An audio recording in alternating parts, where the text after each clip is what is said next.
Giovani, buonasera e ben ritrovati sul canale di Neapolis 1926. Signori, per prima cosa mi scuso perché non è uscito oggi un video alle ore 15, ma stavo tornando da Roma e sono tornato da Roma che erano le ore 16, le 4 e mezzo erano, sì, quasi le 4 e mezza, e quindi non ho potuto caricare il video. Mi dispiace. Detto questo, ci riprendiamo ora, lo facciamo uscire ora un video alle ore 18 e quindi siamo tutti felici e contenti, così avete voi il vostro contenuto, io riesco a caricare il video su YouTube e come già detto siamo tutti felici e contenti. Detto questo, signori, visto che guardate in tanti questi video, non vi costa nulla, iscrivetevi al canale che è gratis. Allora, di cosa vi voglio parlare oggi? Perché stanno circolando in descrizione il gruppo Telegram, ma tanto già lo sapete, è gratis anche quello, basta andare in descrizione e lo trovate tranquillamente. Di cosa volevo parlarvi oggi? A parte che qui oggi c'è un tempo di merda e c'è l'allerta già arancione addirittura dalle ore 18, quindi fra poco, quindi mi sono andato anche un pochino prima al lavoro per evitare di bagnarmi del tutto. Allora, di cosa vi voglio parlare oggi? Sapete tutti, e se mi seguite sulla community qui su YouTube, ma l'ho messo anche su Telegram, l'infortunio di Kvara. Bene, perché ieri il buon Kvicha ci ha tenuto sulle spine mettendo quella foto del piede destro malconcio, no? Avete visto tutti che era bello gonfio, addirittura era il doppio di quell'altro il piede. Però questi sono infortuni che, ragazzi, non c'è nulla di grave, il giocatore sta benissimo. Io sento addirittura gente fare ora vedrai che non giocherà nemmeno con la Georgia. No, con la Georgia ci sarà, giocherà anche con la nazionale, quindi è un infortunio che non è assolutamente nulla di grave, ragazzi. Quindi non state a sentire quelli che vi dicono di sicuro ora salta la partita. No, non salterà nulla, non salterà nulla. Detto questo, il rinnovo di Kvara, perché dalla Georgia, visto che il ragazzo dovrebbe già essere in nazionale, si parla di questo benedetto rinnovo dalla Georgia, no? Dalla Georgia ci fanno sapere che il Napoli, o a fine della sosta delle nazionali, questa qui, o addirittura a fine anno, il Napoli potrebbe presentare questa offerta di rinnovo contrattuale a Kvicha. Bene, questo rinnovo contrattuale, si parla di un rinnovo contrattuale fino al 2029, quindi sono parecchi anni, sono 5 anni, fino al 2029, toccando i 6 milioni annui, ovvero quelle che percepisce attualmente Romelu Lukaku, andando così di fatto a essere il giocatore che prende di più, proprio insieme a Romelu Lukaku, nella SSC Napoli. Io già ve lo dissi l'anno scorso, a inizio campionato, dissi: ragazzi, ma invece di fare il rinnovo contrattuale a Osimhen, facciamo questo benedetto rinnovo a Kvara, che Kvara deve essere il futuro.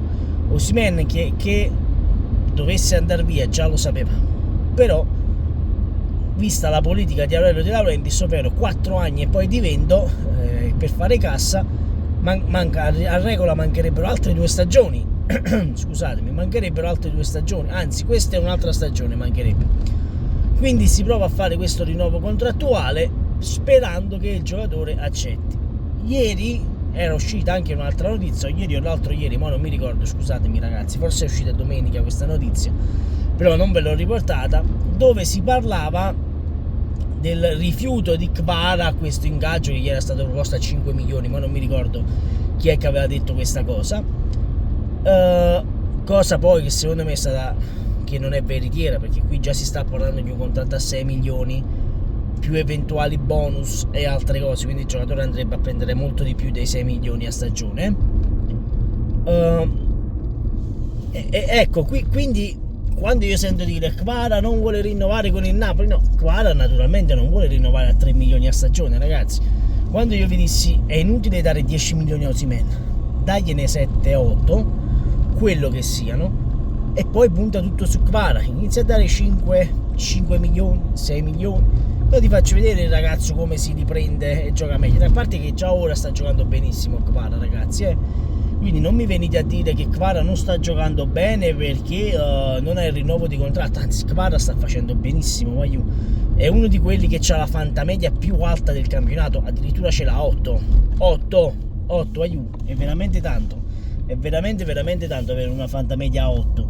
E poi Kvara il suo lo fa, voglio, non diciamoci stronzate, i gol li fa, gli assist li fa, le partite le sta facendo bene. Quando io sento dire Kvara non è più quello di 2 anni fa, signori miei, lo volete capire che addirittura Conte ha giocato con il 5-4-1 in fase di non possesso, si mette con la difesa a 5 perché Politano va a fare il quinto a destra, vabbè, e Kvara rimane lì davanti con McTominay,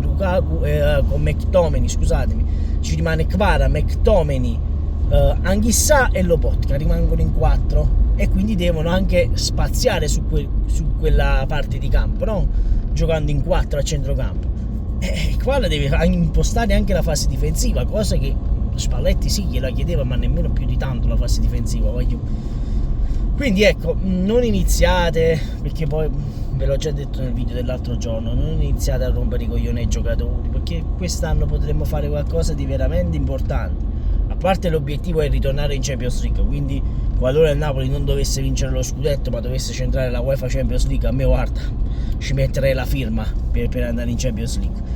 E poi è uscita un'altra notizia dove incredibilmente Alex Meret, secondo il sito transfermarkt.com, è il portiere attualmente con il valore più alto di tutta la Serie A. E ragazzi, addirittura dietro di lui c'è un certo Di Gregorio, c'è Sommer, c'è Maignan se non sbaglio al 4º posto addirittura. Quindi ragazzi, vedi, Conte zitto sta sistemando la squadra, addirittura c'è Piscitiello, perché io lo chiamo Piscitiello, non lo chiamo Piscitiello, che dice devo dare i meriti a Conte perché ha fatto veramente qualcosa di incredibile a Napoli, in pochissimi mesi è riuscito a dare credibilità a questa squadra. Ragazzi, lo sappiamo tutti, l'anno scorso è stata una stagione stranissima, ma veramente veramente strana. Qui figurati se ci sta un parcheggio, non c'è un parcheggio nemmeno a pagare qua, quando mai. Quindi quando io sento dire queste cose, no perché questo deve andare via, quell'altro deve andare via, io l'anno scorso ragazzi, quando gente diceva bisogna vendere tutti, bisogna rifondare il Napoli, e io dissi ma che cazzo devi vendere tutti? Scusami, ma tu i giocatori buoni ce l'hai, come fai a dire che devi vendere tutti i giocatori? Chi te li compra tutti i giocatori? Addirittura c'hai ancora degli esuberi, no? Di chi diceva, e Meret era uno di questi che tutti quanti attaccavate, Meret deve andare via, Meret non è cosa sua, Meret di qua, Meret di là, e poi alla fine Meret si sta rilevando uno di quelli più in forma, no? Dalla cura Antonio Conte. Ecco, quindi prima di parlare, prima ragionate con la vostra testa, non con la testa di quegli altri che fanno i video su YouTube, su TikTok e altre cose. A me molti mi dicono, tu però dici sempre le cose, io dico le cose come le penso, poi possono essere sbagliatissime al 100%, però io continuo a ribadire che a me seguire la massa non mi interessa. Se io ti dico che secondo me attualmente questo Napoli di Conte non è spettacolare come il Napoli di Luciano Spalletti, ragazzi, mi prendo le mie responsabilità, ma è così, secondo me è così. Questo Napoli di Spalletti non è bello come questo Napoli di Conte non è bellissimo come quel Napoli che era quello di Luciano Spalletti, ma nemmeno quello di Spalletti era uguale a quello di Sarri. Ognuno c'ha il suo modo di giocare. Comunque, detto questo, queste erano un po' le notizie di oggi. Penso che dopo il lavoro farò uscire un altro video, mo vediamo un pochino verso che ora chiudiamo questa sera, ma visto che c'è l'allerta meteo, anzi sta già iniziando a piovere, penso che si chiuda verso le 9:30, 10 questa sera. Detto questo, voi iscrivetevi al canale, sempre e comunque forza Napoli, ciao voglio.